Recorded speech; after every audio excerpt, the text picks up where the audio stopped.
Welcome to the Deep Dive. We cut through the noise to get you the insights you need. And today, we're diving deep into something pretty specific, a political initiative, the Iranian National Caucus of America.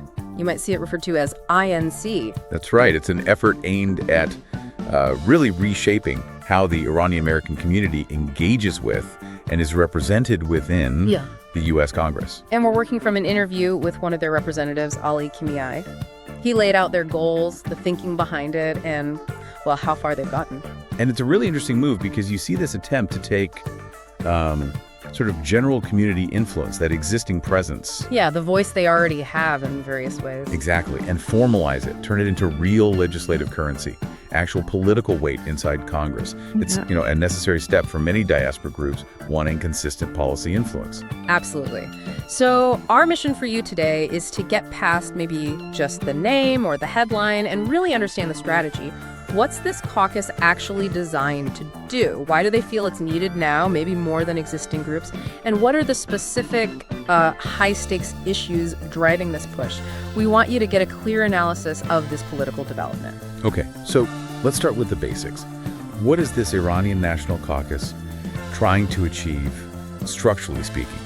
We know what caucuses generally are in Congress, but what's the specific aim here? Right. What kind of leverage does being a formal caucus give them that, say, just being an advocacy group doesn't? Well, a caucus gets formally recognized by Congress. It's not just an informal club meeting for coffee. It becomes an officially sanctioned political tool. And the real power, I think, lies in the operational capabilities it unlocks. Operational capabilities? Like what? Like the ability to request dedicated legislative staff, people specifically assigned to work on the caucus's issues. So actual resources within the system. Precisely. And the ability to schedule formal briefings with key committees, think foreign affairs, appropriations, getting directly on their agenda. Okay, so it's not just about making noise, it's about having a mechanism to compel attention and resources. That's it. It can also introduce things like non-binding resolutions, putting specific community concerns right onto the official legislative calendar. It turns these issues from things lobbyists might occasionally bring up into things Congress has to formally dedicate staff time and, well, budget towards. Exactly, a structural advantage. But that brings up a key point. The Iranian-American community isn't new to advocacy. There are established groups already, like NISE, PAAIA. So why the push for a formal congressional caucus now? Did the source material, the interview with Kimiaii, shed light on what gap this INC is trying to fill that those existing groups don't? Yeah, that's a critical distinction they seem to be making. Those existing organizations are typically 501c3s or C4s advocacy groups. They operate outside the legislative body, right? They rely on lobbying, grassroots campaigns, influencing from the outside in. Okay. A formal congressional caucus, though, operates inside the system.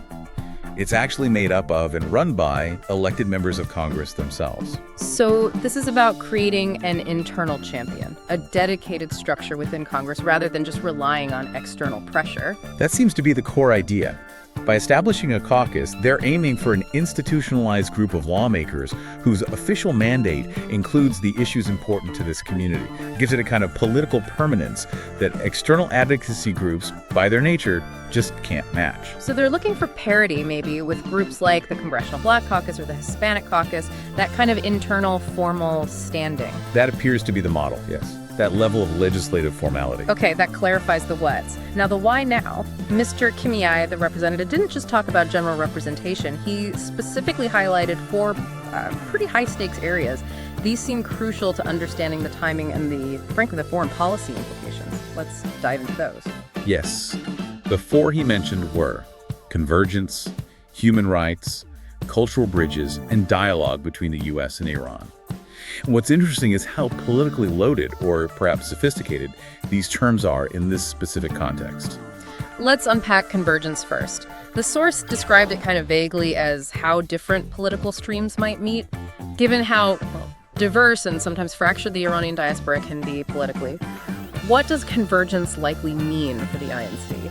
That's a great question. Convergence here, it seems less about unifying everyone behind a single vision for Iran's future, which, let's face it, might be impossible given the diversity. Right, you have monarchists, Republicans, Green Movement folks, people focused purely on human rights. Exactly. So the caucus model is probably aiming to converge these different streams, not on internal Iranian politics, but on shared legislative priorities here in Washington.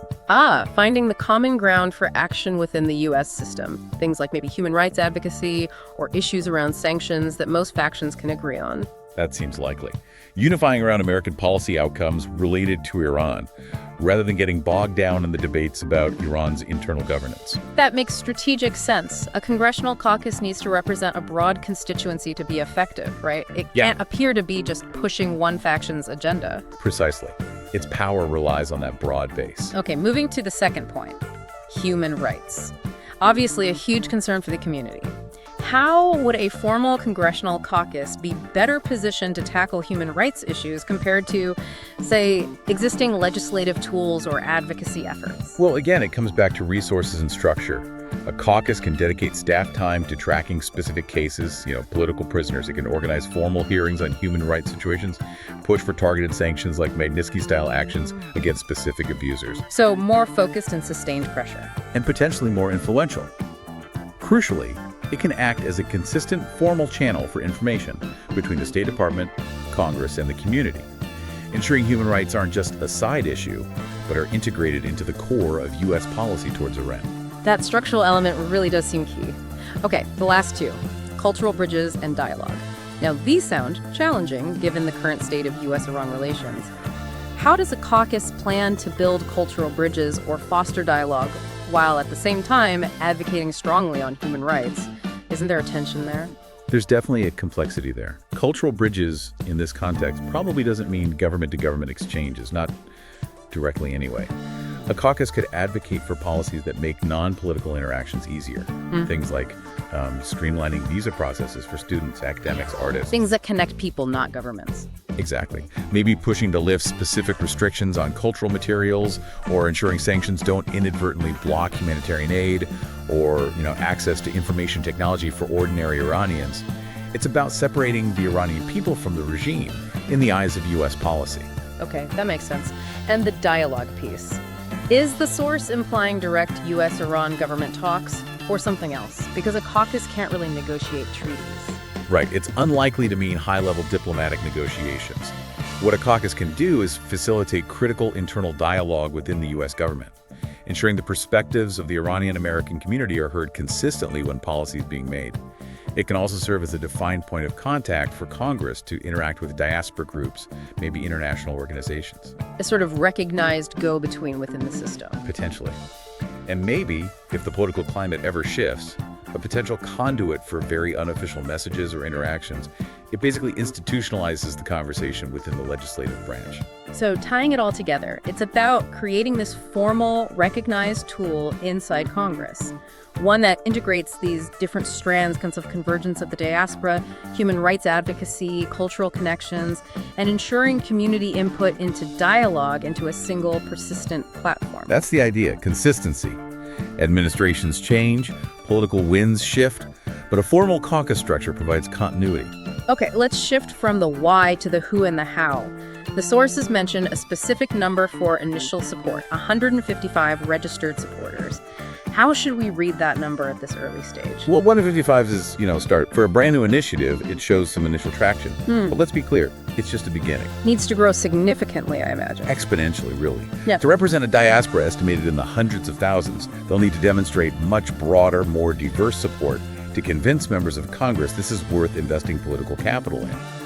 Lawmakers want to see that critical mass. And the description of supporters was interesting, too. Not just Iranian residents in the U.S., but also friends of the Iranian community in various parts of the world. That sounds like a transnational strategy. It does seem strategic.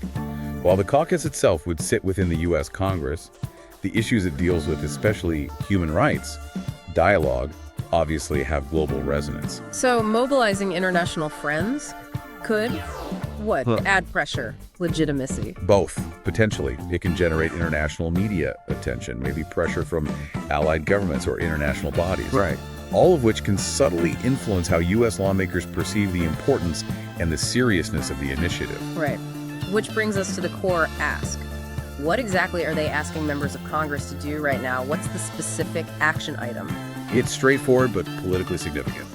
They're asking representatives to formally consider and then actively support the formation of the Iranian National Caucus of America. So finding sponsors, getting enough members on board. Exactly. Finding those internal champions willing to navigate the administrative process within the House or Senate to get the caucus officially recognized.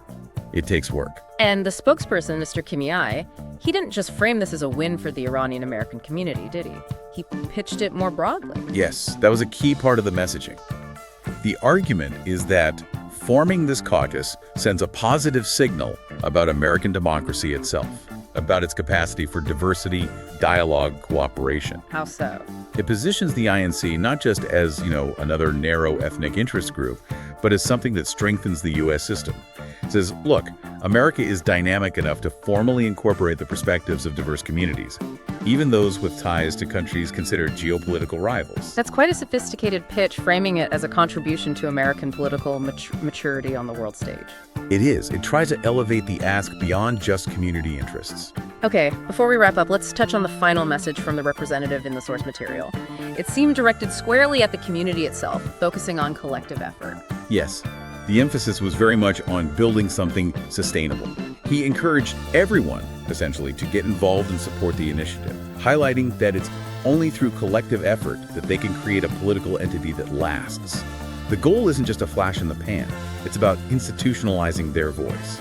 So, a clear call to action for the community to provide the momentum needed to convince members of Congress to sign on. Precisely. They need that groundswell to make the political case compelling inside the Capitol.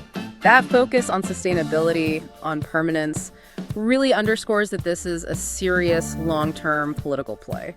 It absolutely does. And if you zoom out and look at the bigger picture of advocacy in the U.S., this drive to form specific ethnic or interest-based caucuses, it often represents a kind of final stage of political integration for a community. How do you mean?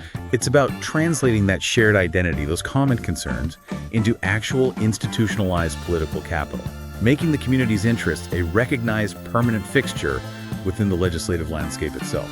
Right. Not just visitors, but part of the furniture, so to speak. A good way to put it. So, thinking about the road ahead, we've talked about the four main goals stated: convergence, human rights, cultural bridges, and dialogue. If the INC does manage to get formed, get official recognition, and starts trying to unify these different political streams within the diaspora, which of those four areas do you think presents the biggest immediate challenge? Where might the internal fault lines appear first, potentially testing that fragile convergence they're hoping to build? That's something for you, our listeners, to think about after this deep dive. That's a really interesting question to ponder.